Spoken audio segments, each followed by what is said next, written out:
میرے پیارے ہم وطنوں، میرے پیارے پاکستانی بھائیوں، ایک ایجوکیٹڈ پاکستانی شہری کی حیثیت سے بندہ ناچیز آپ کے سامنے حاضر ہے۔ میرا پاکستان پہ پہلے بھی میں گفتگو اس چینل سے کرتا رہتا ہوں، اور آج جو ہمارا موضوع ہے یہ چوتھی گفتگو ہے میرا پاکستان پہ، اور اس میں ہم 9 مئی کو جو واقعہ درپیش آیا ہے، اس 9 مئی والے واقعہ پہ تھوڑی سی روشنی ڈالیں گے کہ کوئی بندہ کہاں کھڑا تھا اور کیا اس واقعہ کے خد و خال اور جو ہوا اس کے بارے میں ہم گفتگو کریں گے۔ تو میں اس سے پہلے آپ کو جو ہے ایک شعر سناتا ہوں کہ انہی نے تو پس پردہ وفا کے قافلے لوٹے، انہی نے تو پس پردہ وفا کے قافلے لوٹے، جن چہروں پہ پاکیزہ قیادت کا گماں تھا۔ نہایت ہی افسوس کے ساتھ اس واقعہ کا میں ذکر کرنا شروع کرتا ہوں۔ 9 مئی والے دن عمران خان صاحب ہمارے لیے بڑے قابل احترام ہیں اور ہمارے سابقہ وزیر اعظم ہیں، اور جب تک یہ اوپن نہیں ہوئے ہم ان سے بڑی امیدیں وابستہ رکھتے تھے کہ شاید اس غریب ملک کے لیے کچھ وہ کر جائیں۔ تو جس دن یہ اریسٹ ہوئے ہیں عدالت میں، تو جو عوامی رد عمل آیا ہے اس میں ان کے حامیوں نے GHQ پہ حملہ کیا، میاں والی ایئر بیس کے سامنے ایروپلین تھا ہماری پاک فضائیہ کا، اس کو انہوں نے جلایا۔ اس کے بعد انہوں نے لاہور میں جناح ہاؤس جلایا، جو بڑا افسوسناک جو ہے واقعہ ہے، اور کور کمانڈر ہاؤس جو ہے اس میں یہ داخل ہوئے اور انہوں نے اس میں کوئی توڑ پھوڑ بھی کی، دیواریں بھی پھلانگی۔ جو ہوا وہ سارا ویڈیوز موجود ہیں، کوئی ڈھکی چھپی بات نہیں ہے۔ تو میرے بھائی، یہ جتنا ہوا ہے یہ سب غلط ہوا ہے۔ ایک پاکستانی کی حیثیت سے میں یہ کہتا ہوں کہ یہ سب غلط ہوا ہے، نہیں ہونا چاہیے تھا۔ ہماری آرمی ہمارے لیے قابل احترام ہے، ہماری پاکستان ایئر فورس جو ہے وہ ہمارے لیے قابل احترام ہے، ہمارے شہداء جو ہیں ان کی یادگاریں ہمارے لیے قابل احترام ہیں، جو ہمارے غازی ہیں ان کی جو کوئی یادگاریں ہمارے لیے قابل احترام ہیں۔ جس طرح MM عالم صاحب نے کوئی 60 سیکنڈ کے اندر جو ہے انڈیا کے 6 جہاز گرائے، اس جہاز کو بھی انہوں نے نہیں بخشا۔ تو یہ ساری سچویشن جو ہے یہ نہایت ہی افسوسناک ہے۔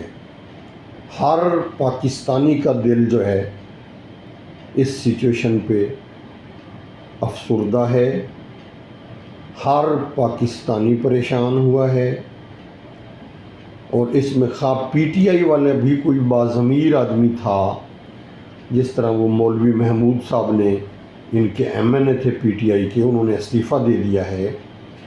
عامر کیانی صاحب تھے، انہوں نے سیاست کو خیر باد کہہ دیا ہے، وہ بھی PTI کے ہی تھے۔ اس کا مطلب ہے کہ ان PTI کے اپنے لوگوں نے بھی اس کو ریگریٹ کیا ہے، اور یہ معاملہ ریگریٹ کرنے کے قابل تھا۔ دیکھیں ہوا کیوں۔ اب ہمارے عمران خان صاحب میں بڑے قابل احترام ہیں، جب وہ بڑا واضح الفاظ میں میڈیا پر اور اخبار میں بھی آتا رہا ہے، میڈیا پہ بھی میں نے سنا ہے کہ جی جنرل باجوہ تھا اور ایک ہی بندہ تھا حکومت چلا رہا تھا، میرے تو بس میں کچھ نہیں تھا، اس کا کورٹ مارشل کیا جائے۔ یہ ان کے الفاظ میں آپ کے سامنے بیان کر رہا ہوں، جو میں نے سنے ہوئے ہیں کانوں سے اور اخبار میں پڑھے ہوئے ہیں۔ جب یہ ہماری عوام جو ہے بدقسمتی سے ہمارا لٹریسی ریٹ جو ہے وہ 62% ہے، یعنی 38% peoples of the Pakistan are illiterate, پڑھے لکھے نہیں ہیں. تو جب ایک سربراہ جو ہے وہ یہ کہہ رہا ہے کہ جو ہے ہم آرمی چیف صاحب کا جو جنرل باجوہ صاحب ہیں ہمارے لیے بڑے قابل احترام ہیں، کہ ان کا کورٹ مارشل کیا جائے، ان کو کٹہرے میں لایا جائے، تو اس سے ان کے جو پیروکار ہیں وہ تو یہی سمجھیں گے کہ ہمارے سربراہ کے ساتھ جتنی زیادتی ہوئی ہے یا جو کچھ ہو رہا ہے وہ آرمی کر رہی ہے. میں کہتا ہوں کہ ڈائریکٹ لفظوں میں انہوں نے ان کو نہیں کہا، تو یہ بھی کہنا ہی ہے کہ آرمی کے خلاف، آرمی چیف کے خلاف ایک نفرت انگیز الفاظ استعمال، واش گاف الفاظ میں کرنا، یہ بھی نفرت پیدا کرنے کے برابر ہے. اب 22 کے سروے کے مطابق 90 ملین پیپل ہمارے ابھی بھی نہ پڑھ سکتے ہیں نہ لکھ سکتے ہیں. تو عمران بھائی اس طرح کے لوگوں کو بالکل اس طرح کا واضح پیغام دینا، وہ تو کچھ انڈرسٹینڈ ہی بیچارے نہیں کرتے، تو ان کے اندر ایک نفرت پیدا ہو گئی ہماری پاک آرمی کے خلاف، جس وجہ سے انہوں نے ان تنصیبات کو اور کور کمانڈر ہاؤس کو اور ہمارے طیاروں کو ٹارگٹ کیا. تو یہ انہیں اگر کوئی آرمی کے خلاف اول تو بات کرنی نہیں چاہیے تھی، سلامتی کمیٹی ان کے پاس رہی ہے، وہاں کریں. اگر کوئی بات کرنی بھی ہے تو کم از کم ہماری افواج پاکستان ہمارے لیے بہت ہی قابل احترام ہے. ہمارا دشمن ہمارے ہر وقت سر پہ بیٹھا ہوا ہے، اس آرمی کی بنیاد پہ جو ہے ہم محفوظ ہیں. یہ سرحدوں پہ کھڑے ہو کے ہمارا تحفظ کرتے ہیں، اس کنٹری کا تحفظ کرتے ہیں. تو ان کے خلاف اتنے واشگاف الفاظ میں عوام تک میسج پہنچا دینا ان کے خلاف نفرت پیدا کرنے کے مترادف ہے. اسی وجہ سے انہوں نے ٹارگٹ ہی آرمی کو کیا ہے. میں یہ نہیں کہتا، کیونکہ میں نے تو یہ نہیں دیکھا کہ انہوں نے ڈائریکٹ ان کو کیا ہدایات دی، وہ اور حکومت کو پتہ ہے. ہم ایک عام شہری کی حیثیت سے ہوں میں، تو مجھے تو یہ نہیں پتہ، لیکن یہ لفظ جو تھے یہ میں نے خود سنے ہوئے ہیں ان کے، کہ جنرل باجوہ کا کورٹ مارشل کیا جائے، یہ عوام نے بھی سنا ہوگا. اس سے ان کے دل میں آرمی کے بارے میں نفرت پیدا ہو گئی. آپ نے کہا نہ کہا یہ اللہ کو پتہ ہے یا آپ کو پتہ ہے. ایک تو یہ چیز بہت ہی قابل افسوس تھی جو کچھ یہ ہوا. دیکھیں ہم بڑا غریب ملک ہے، ہماری اکانومی بہت ڈاؤن ہے. میرے بھائی عمران خان صاحب یہ میری غور سے بات سنیں. آپ پہلے آزادی جس کی بات کرتے ہیں، ہم آلریڈی آزاد ہیں، ہم ایٹمی پاور ہیں، ملک آلریڈی بنا ہوا ہے. اس وقت ملک میں سے ایک تو کرپشن کو ختم کرنا بہت بڑا معاملہ ہے، درپیش مسائل میں سب سے بڑا مسئلہ کرپشن کو ختم کرنا ہے. دوسرا اس ملک کی اکانومی کو بہتر کرنا ہے. سب سے پہلے اکانومی بہتر کریں. پنجابی کہتے ہیں جن دے گھر دانے انہوں دے کملے ہی سیانے. اور جب روٹی کھانے کو عوام کو مل جائے گی تو کچھ نہ کچھ لوگ ایجوکیشن کی طرف بڑھیں گے، شعور بڑھے گا. اس وقت جو پاکستان کو درپیش مسئلہ ہے وہ اکانومی ہماری بڑی کمزور ہے. ہمیں IMF قرضہ نہیں دے رہا، اس وجہ سے کہ یہ واپس کہاں سے کریں گے. تو آپ میرے بھائی حقیقی آزادی والی بات آپ ٹھیک ہے، ہم آلریڈی آزاد ہیں، اور جب ہم اکنامک پاور بن جائیں گے تو آلریڈی امریکہ کی انٹرفیرنس ختم ہو جائے گی. یہ بات میری لکھ لیں. میں ایک عام آدمی ہوں، ایک غریب آدمی ہوں، غریب پاکستانی ہوں.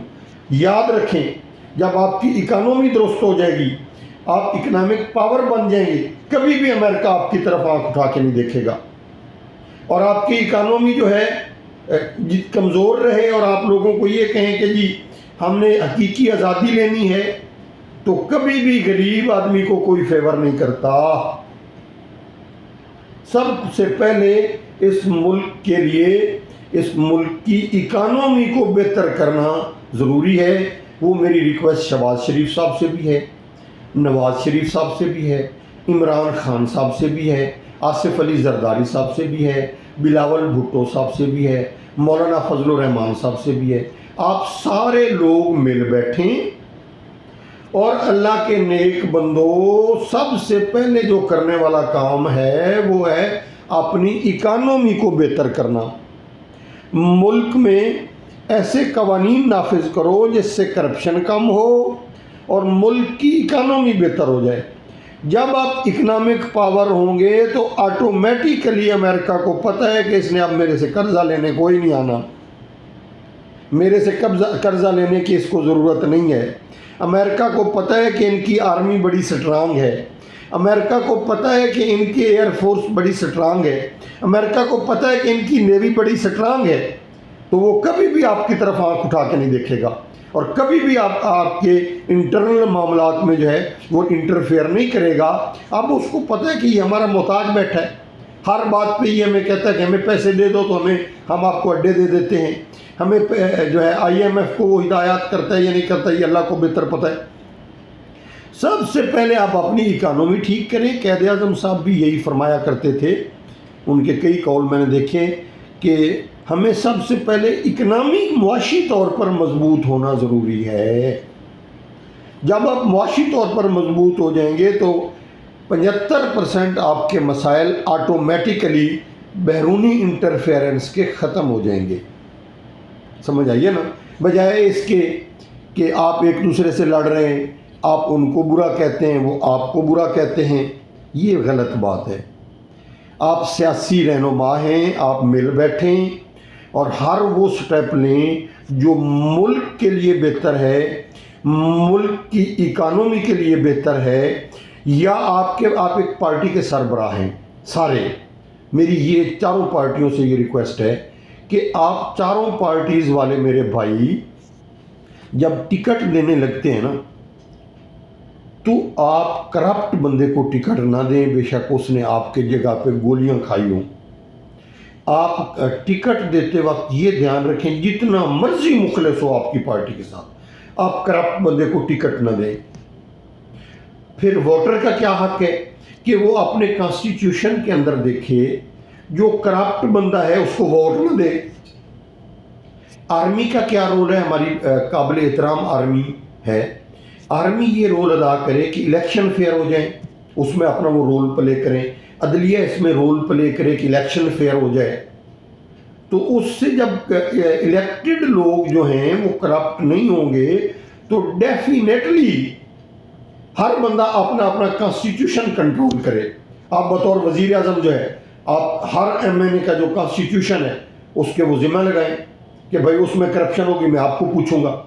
جب وہ اپنا کانسٹیٹیوشن کنٹرول اس صورت میں کرے گا کہ اس کو جو ہے رشوت کی عادت نہیں ہے، اس کو کرپشن کی عادت نہیں ہے، اور آپ نے اس بندے کو ٹکٹ دیا ہے جو کرپٹ نہیں ہے، جس کو کرپشن کی عادت نہیں ہے، تو انشاءاللہ تعالی وہ آپ کو رزلٹ اچھے دے گا۔ یہ طریقہ اپنائیں کہ پارٹی سربراہان یہ نہ دیکھیں کہ اس نے ہماری جگہ پہ کتنے احتجاج میں حصہ لیا ہے، اس نے ہماری لیے جو ہم لوگ اکٹھے کرتے تھے کتنی روٹیاں پکائی ہیں۔ نو نو نو نو، آپ صرف یہ دیکھیں کہ بندے کی آنیسٹی دیکھیں اور وہ کرپشن فری ہو، اس کو ٹکٹ دیں۔ اور پھر عوام یہ دیکھیں، ہمارے ووٹرز یہ دیکھیں، کسی کے کہنے پہ ووٹ نہ دیں، وہ اپنے حلقے کے اندر کم سے کم کرپٹ بندہ دیکھیں۔ اگر بالکل ناٹ کرپٹ نہیں ملتا تو کم سے کم کرپشن کرنے والا بندہ اس کو ووٹ کریں تو اس سے بہتری آئے گی۔ اور رولز کے اندر رہ کے، ہمارے جو پاکستانی رولز کے اندر رہ کے آرمی جتنی انٹرفیرنس ان کی بنتی ہے ان کو کرنی چاہیے، جتنی ان کے رولز کے اندر رہ کے پاکستانی بنتی ہیں ان کو کرنی چاہیے۔ اور ابھی تک تو میرے خیال میں اگر آرمی کا اوپر ہاتھ نہ ہو تو ہماری پولیٹکس جو ہے، ہمارے پولیٹیشنز جو ہیں وہ اتنے مضبوط نہیں ہیں، یہ تو پرسنل ہو جاتے ہیں۔ کسی کو حکومت چھوڑنا پڑتی ہے تو وہ چھوڑنے کا نام نہیں لیتا۔ تو ابھی تک ان کی انٹرفیئرنس کی میں سمجھتا ہوں کہ رولز کے اندر رہ کے ضرورت ہے۔ جتنا ہمارا لا ان کو اجازت دیتا ہے